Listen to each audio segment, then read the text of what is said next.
What was the biggest scandal in your small town? Probably the Brown's Chicken Massacre, where 7 people were murdered at the restaurant over a robbery. Case was cold for 9 years until the girlfriend on one of the murderers went to the police that he had confessed to her. He and his friend were eventually convicted through DNA and a confession. The killers were also idiots for having dinner at the restaurant right before closing and tossing their leftover chicken bones in a garbage can with a fresh liner. The police preserved the refuse with the theory that they might have been eaten by the killers, and they were right.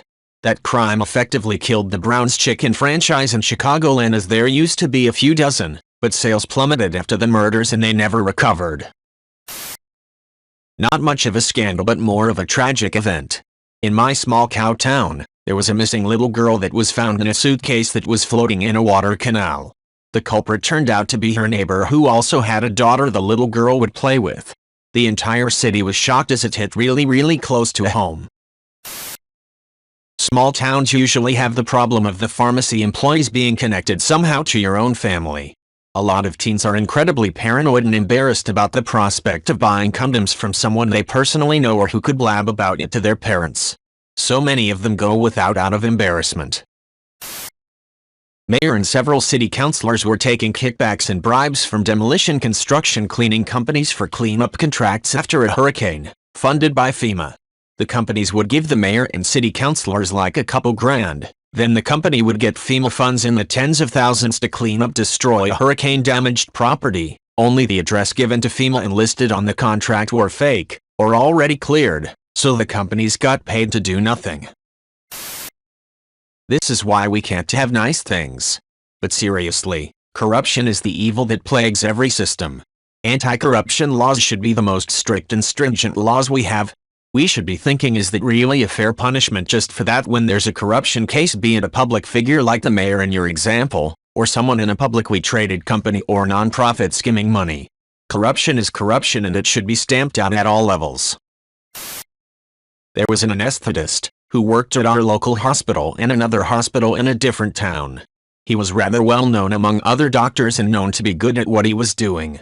He only had a small problem with being addicted to painkillers and anesthetics. So to feed his addiction without getting caught, he shot up part of his patient's drugs before injecting the same needle into his patient.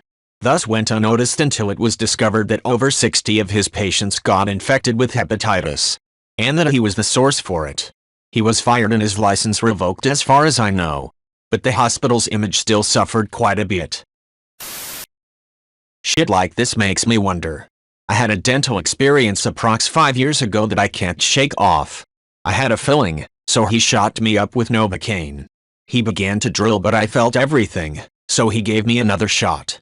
Still felt pain, so he gave me a third 5 Novocaine shots later, which is apparently max doses, and I still felt pain. At that point, I was freaked out and in pain and threatened to walk with a hole in my tooth. He made me sit down to finish the truth while I felt everything. I haven't been back to a dentist since, and I need to. I live in a Canadian border town. This police officer, nice as hell, that my grandmother cleaned for would gift her things, and seemed to have allowed more money than your average cop. She would get wine, cheese, and other things. The most gifted item, however, was cheese. Now, at the same time, there was a pizza place down the street from my house. The owners lived a couple doors down, and I was friends with their son, and the parents were pretty cool as far as neighbors go. They also had a lot of money for owning a pizza place and decline. After a bit, things got serious. I would see undercover police sitting at the end of my street in my way home from school nearly every day. They weren't very incognito, but neither were the pizza place owners. Eventually though, things came crashing down. A whole bunch of cops and restaurant owners were taken to jail in the largest cheese bust the town has ever known. That's right. Cheese? The price of cheese in Canada is ridiculous, so a few members of the police department decided to use their abilities to smuggle it across the border. They would go across, buy all the cheap, good quality stuff they could get, then use their badge to get back across, as the border patrol and cops all know each other, so the chance of them paying duty was 0%. Anyways, that was the big scandal in the town.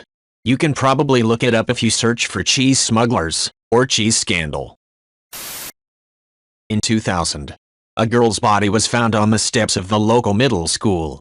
She had been beaten, raped, strangled, and burned. The officer that arrived at the scene was a rookie officer. Since he was the first in the scene, the police department made him in charge of the case.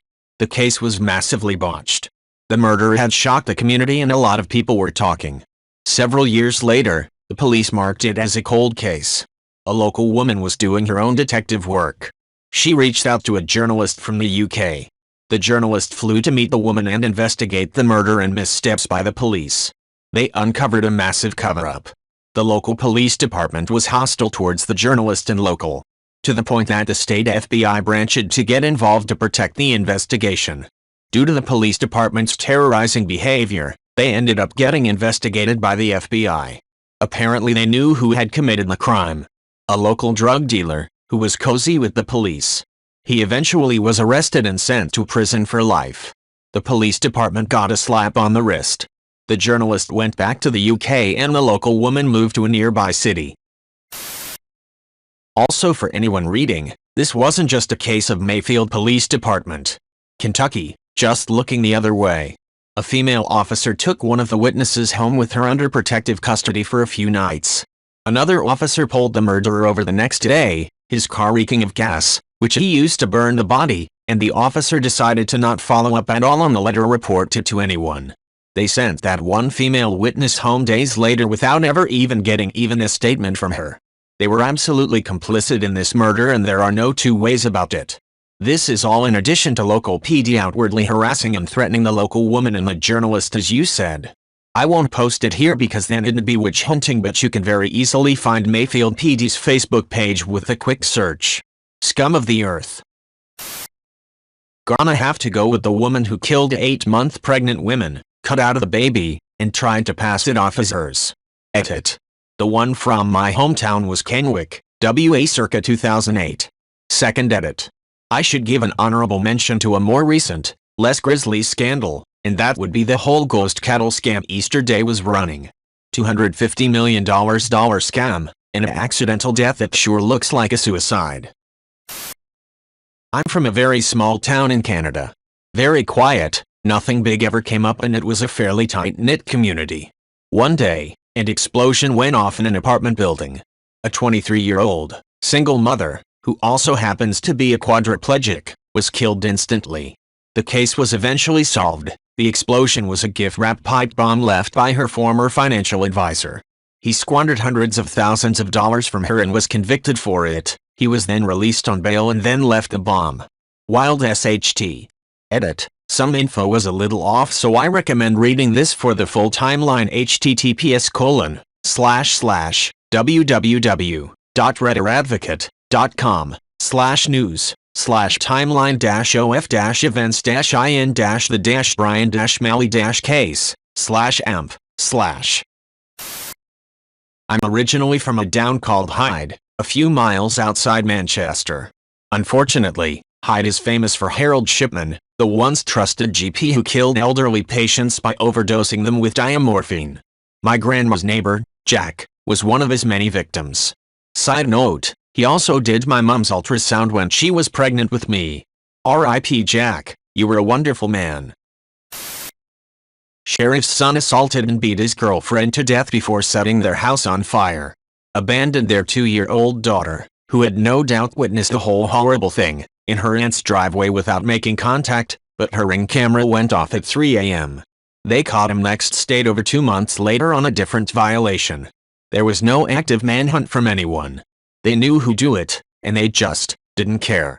It wasn't an active cover-up so much as a whole bunch of inactive lack of care. He was transferred back home and got off on a ridiculously low bail. They've pushed his case back to 2022. He's in protective custody somewhere, because people have been posting all over local Facebooks about how they'd do the cops' job for them if they found him. A few members of a scummy local family broke into a bar, stole money, beer and peanuts. When they went to leave, realized there was a drunk patron sleeping out back on a picnic table. They, thinking he was a potential witness, bashed his head in with a hammer, threw his body into the back of their truck, drove the truck through the old railroad trail and dumped the body in a swamp. They were caught almost immediately because there was a trail of blood and their truck was covered in DNA. All over some cash and beer. The local drunk got into an argument with another regular at a popular bar, pulled out a gun, and shot the other guy to death. But that's not the scandal. The guy who died was apparently really nice and well-liked in the community. The others in the bar were able to disarm and restrain the assailant until the police arrived. When the sheriff got there, he just said, "Looks like you all need a few more minutes with him. I'll come back later." So everyone in the bar grabbed what they could find and ended up beating the shooter to death. The sheriff reported it as self-defense and the security tapes disappeared. But the bar was crowded, so the real story got out. There were a few attempts to reopen the case or charge the sheriff and some of the bar patrons, but they were all squashed pretty quickly. The really interesting detail, in my opinion, is that there were some pretty strong rumors that the drunk had been sleeping with the wife of the man he killed and that he'd been attacked first. So the original shooting may have been in self-defense. But because there was no camera footage and all the witnesses were involved in killing the drunk, there's no way of knowing the truth. At my high school one year, the whole basketball team held a kid down and took turns teabagging him. That was a pretty big thing. Not sure exactly what happened, but it was a big story around here for a while. Here is a bit of the story, but they don't go into details. A few years before that, my school was one of the first in an experimental program where they had an undercover female cop act as a student for most of the school year. She had a BF, and was even in the school yearbook. That was big as well. The only person in the whole school that knew was the superintendent. Here is the story on that. High Times even had a small article about it at the time. At the time, I had heard she even had slept with one of the students as well and did take drugs, even though the article says the cop didn't. My home county had a few historic covered bridges. They were quite a pride and joy of the area. Somebody burnt one down. Somebody else saw 3 young men do the deed. Now we all knew it was a trio of kids on my class. Like most schools, we had cliques, 2 of which were the preps and the burnouts. The bridge burners were preps. One's dad was the county judge. One's mom was the primary real estate agent in town. This posed a dilemma. So the parents of the preps, including the judge, hatched a little plan. They gave 3 burnouts in my class $10,000 each, mid-1980s, and the promise of a light sentence of 6 months probation if they would plead guilty and take the fall. The burnouts agreed and took their money. The judge figured if the burnouts didn't hold up their end, he would make sure they found guilty anyway. So they showed up in court in front of the preps judge dad. They not only didn't plead guilty, they had a speeding ticket dated the same day and time as the time the bridge burned. But the speeding ticket was for 70 miles away. And since all 3 were minors, all 3 were named in the ticket report. The judge had no choice but to dismiss the case. And the parents of the preps weren't even mad, because that was enough of an excuse to effectively end the whole investigation. Nobody got in trouble for it. It all just went away. The bridge was rebuilt, the placard was changed to say replica of a historic bridge, and for $10K these precious little boys didn't get to black mark in their records. A local chemical manufacturer's mixing plant blew up and gassed the whole town. Everything was fine, just horrendously stinky, but it drew up a lot of controversy over their safety protocols. The company never rebuilt the plant, instead selling it to the city, which I'm pretty sure became a fireman training site, so all good in the end. Our English teacher raped half the boys' track team in high school, and slept with the vice principal and the gym teacher. Everybody knew about it, and we were all fairly certain one of the kids was the actual father of her kid, not her husband. When I came home and told my dad that a teacher had been arrested for sleeping with students, he responded, "So they finally caught up with Marcy? 2 of my apprentices have her nudes and keep showing the rest of us when we're trying to work. I don't miss my hometown, lol." Edit. It's already in the comments and https://www.mlive.com/news/saginaw/2010/former_freeland_teacher_Marcy_2.html. I don't know if I would say scandal, it was more of a tragedy. This college girl got raped by another student, and she laid down or just stood in front on the train tracks that ran right by the university. Those coal trains went fast, so I hope she didn't suffer. I live in a small Russian city named Nalchik. In 2005, we were attacked by terrorists. Mobile groups of terrorists of 5-6 people, with a total number of about 200 people, armed with various small arms, including RPG-7 and RPD, enter Nulchik in cars from two directions. There are the first shootings between police officers and militants on the outskirts of the city. 14 civilians and 35 police officers and law enforcement agencies were killed. More than 240 people were injured, including 129 law enforcement officers. I was 5 months old then, and the stories of my parents are very surprising because now our city is very quiet and almost nothing happens. This was only last year, but I live in a pretty nice suburb of Columbus, where literally nothing happens. You usually get pulled over for a traffic violation with 3 cop cars because they're so bored. But a fairly well-known resident went missing. Husband said she went on a walk and never came back. Left her phone and keys. There were flyers with her picture everywhere. At my gym, local restaurants, giant signs near main streets in the area she could be, etc. Everyone knew her name. Months later, her body was found off a walking trail near one of the busiest streets in town. She had been tied up in a tree and the rope had come undone, finally exposing her. She was badly decayed, so she had more than likely been there the entire time. Husband was found guilty of her murder just recently. It was super sad even for the people that didn't know her personally, because it felt like everyone in town was trying to help look for her. A young girl, an amputee, was murdered either directly or through neglect by her abusive parents. They burned their car and attempted to pass it off as a kidnapping by finding a ransom note. They chopped the body up and attempted to hide it in multiple places. The prosthetic leg was found in the next county over. The mother is in jail for second-degree murder and apparently drug charges, and there is a memorial playground named after the girl, Zara Baker. I guess it technically happened in the city in my county, not quite my sleepy little town. As for the town, the only time it made national news was Dirty Domino's. Some emotions at a local Domino's Pizza filmed themselves interfering with some pizzas. Obviously the restaurant went out of business, but I found it funny that when the plot was purchased they demolished the entire building and foundation before building a Verizon store. LOL. I'm from a very weird small town, so this for sure isn't the biggest, just a really funny one I remember from years ago. My friend was a senior in high school and had a longtime girlfriend who was also a senior. While she was on vacation with her family, he had sex with another girl in his girlfriend's bed. His girlfriend didn't know about it until it came out that the other girl was pregnant with his kid. He admitted to hooking up in her house while she was gone. His girlfriend ends up forgiving him and gets pregnant about 3 months later. So my 18-year-old friend has gotten a 17-year-old and an 18-year-old pregnant within a couple of months of each other. A few months later, before either child is born, he gets arrested for possession of marijuana. The arresting officer was the 17-year-old's dad. He ended up losing a college sports scholarship because of it. He still lives in that small town and is not with either of his baby mamas, and his kids are in the same class. The town only has a few thousand people, so it was pretty scandalous. A serial pooper. Yes, you'll read it right, a serial pooper. So, a few years ago the news media started reporting about this strange incident in my hometown. Somebody is pooping in the pools in our local swimming hall, and it didn't happen once, not even twice, but at least 3 times in the same pool, but in 3 different occasions. The swimming hall had to close its doors for around 6 hours after each case. The perp eventually got caught. Welcome to northern Finland.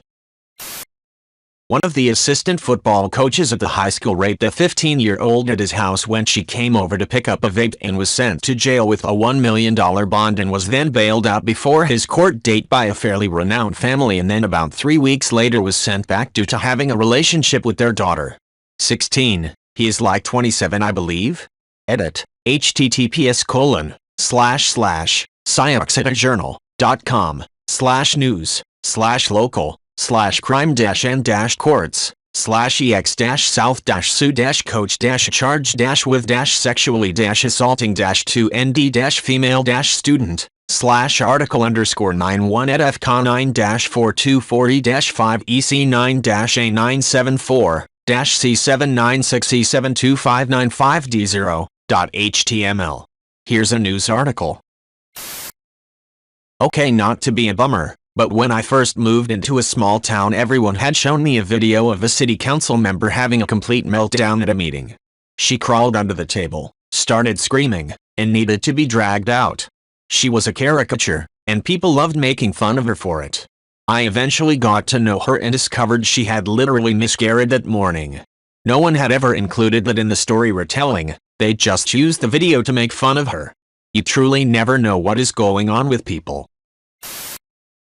We don't live in a super small town, but small enough at 50K. There was a murder that happened about 20 years ago that has left everyone scandalized.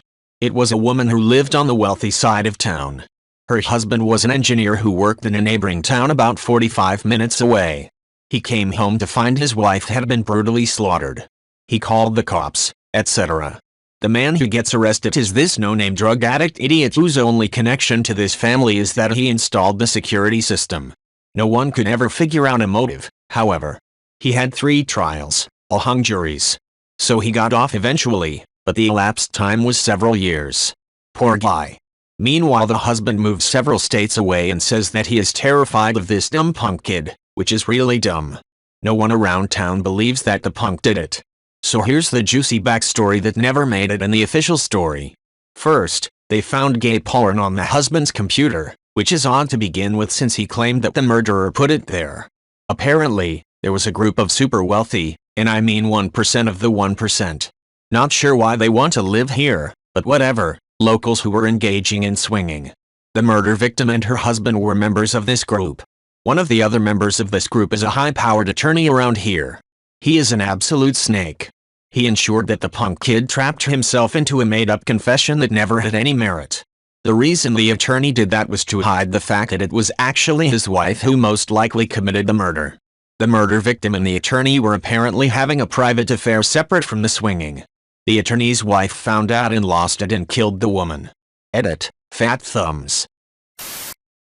When I was in high school, 2 of those weird kids had apparently tricked a younger student into the woods during winter and forced him to suck them off. The school tried everything to silence it, but the story spread like wildfire. The perpetrators were swiftly expelled. One of the perps had to move away because of multiple death threats. The other perp stayed in town and got a massive beating by some other students. He eventually moved away too. I don't know what happened to the victim. Hope he got help. A couple of the cops beat up a mentally handicapped man who was wandering the streets acting outside societal norms. The rest of the town called for accountability. Police department tries to silence the leaders of the townspeople through intimidation and direct threats. Townspeople rally and oust the chief and a few of the worst police officers. Reform is completed. New PD is a little too hands-off at first and kids in the town ran rampant for a while. A balance is finally found and life returned to normal. I don't believe the man who was beat was ever helped on a personal level. This was the early to mid-80s.